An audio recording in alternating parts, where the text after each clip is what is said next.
in developing the piece, we were fascinated by, A, how do you create myth in the theater? How do we create fables in the theater? And in a contemporary audience that is so jaded and that has been exposed to so much, how do we create that suspension of disbelief that will allow you to believe that a bird is speaking? And I think that a lot of our conversations went in that direction. Who is the Nightingale? What is the Nightingale? What does the Nightingale represent? How do we articulate those ideas in a contemporary stage? When these conversations were taking place, a big part of that conversation was, we want this to be a multi-ethnic cast. We want this to be a cast that has as many ethnicities and as many minorities populate the American landscape.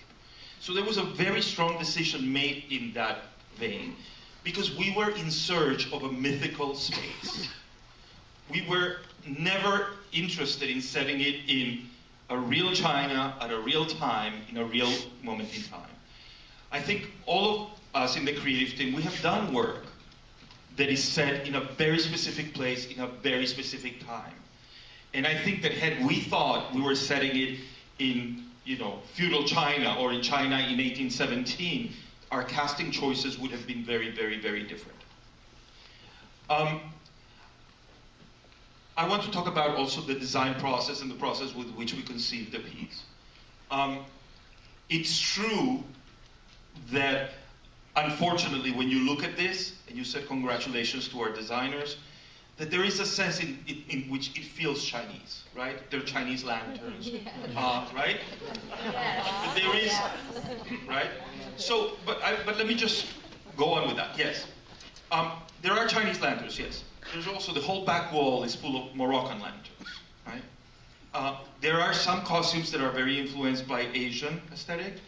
The costume of the emperor is completely based on an Iranian emperor robe. The robes of the townspeople are all based on Brazilian fishermen. And as Chris said, one of the things that is very important is that the reason why we come to La Jolla Playhouse is to be away from the critical eye for New York, where we can flesh out our ideas. And by that I mean something very specific. Is that when you come to somewhere like a Page to Stage, you're able to say, how do I finesse this discourse? How do I really articulate that which is in the creative team's mind? And so I am the first to agree that we have been unsuccessful in articulating exactly what we were trying to do. That's part of being in a workshop situation where we can say, let's put the Moroccan lamps. Let's see how that speaks to us. Let's really make sure that the emperor's robe is Iranian. Let's make sure that the fisher people are Brazilian. How are we going to create this story in a way that it is our vision, which is that it is a multi-ethnic cast, and that it has a great deal of as many minorities as we can possibly include in the stage. And to me, that is a very valid question. Why? Because if I was setting it in China, if the conceit of all of us would be, we are setting it in China, then we would have absolutely cast the entire thing Asian. Having said that, that doesn't take away from any of what you're saying. What you're saying is that you're sitting out there and you're looking in, and it looks Asian, and why aren't we up there? For that, I think that we owe you an apology. And we owe everybody an apology, because that is an issue of representation, that because this is a workshop, we were still we were in the middle of figuring it out. Let me see if there's anything I wanted to add. You've actually said a lot. I have. Right, yes, I tend to go on. But anyway, but all of this to say that in spite of all of that, I am very, very happy to be here and very grateful for all of you who took time of your days to come here and talk to us, and more than anything, really honoring and grateful to you for having said what you said. So, thank you. Andy, Cindy, or Christine, would any of you like to respond to what Moises has just said? Okay. Thank you for that. one of the things that I just heard you say is that you wanted to populate it with as many multi-ethnic actors as possible. So I'm looking at the breakdown and it seems like it's 50%. Already, I mean, I don't know when we talk numbers what's considered multi-ethnic, but when I see a world where there's 5 white men, I'm still a little on the fence about whether that is truly multi-ethnic. And again, like Christine said, it's so glaring that there are no Asian men on the stage. Except for the puppets, even though we're not sure. It could have been Moroccan.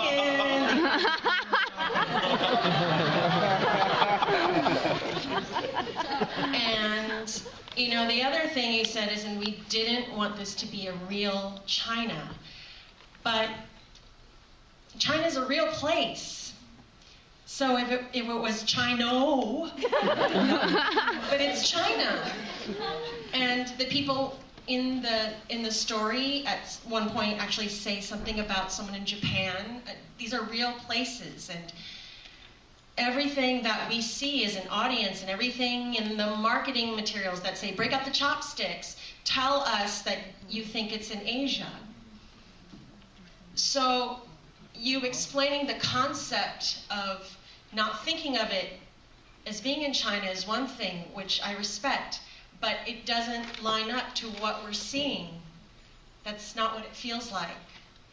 So it's an intellectual argument, an artistic argument, but it's not what comes across to us. Just wanted to add too, you know, in addition to that, just in terms of having the Moroccan lanterns and the Iranian robe and so forth, you know, I mean, some of those things, I mean, I recognize the effort and I'm thankful for that, but there is something to be said for, does the majority of the audience have the cultural context to recognize that? That's exactly right. And that's just... That's exactly right, yep. Well, I think this all comes back to a couple of things. One is that we are a developmental production, and so one of the reasons why we come to the La Jolla Playhouse to do this kind of a developmental production is to know that we have sort of the safety of not being reviewed, of being able to have a forum after the performances so that we can get audience feedback, and so that what we're really sharing is more of a theater process rather than what we intend to be a finished product. And so, you know, if our multicultural approach to this is not coming across, that's a valuable part of the page-to-stage process to the creative team.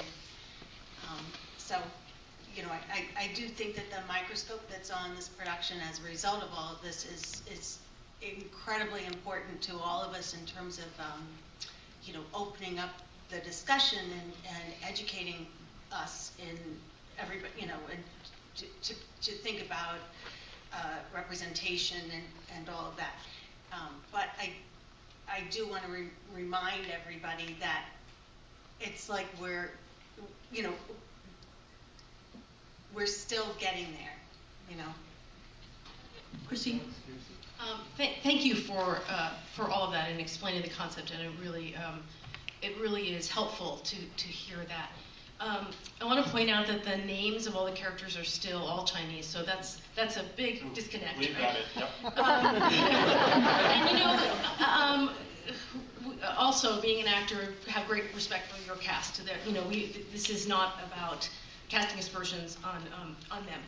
But in the spirit of learning from each other, I just have to say that the multicultural casting, which has its roots in non-traditional casting, it was never meant to justify a Caucasian person playing a culturally specific role.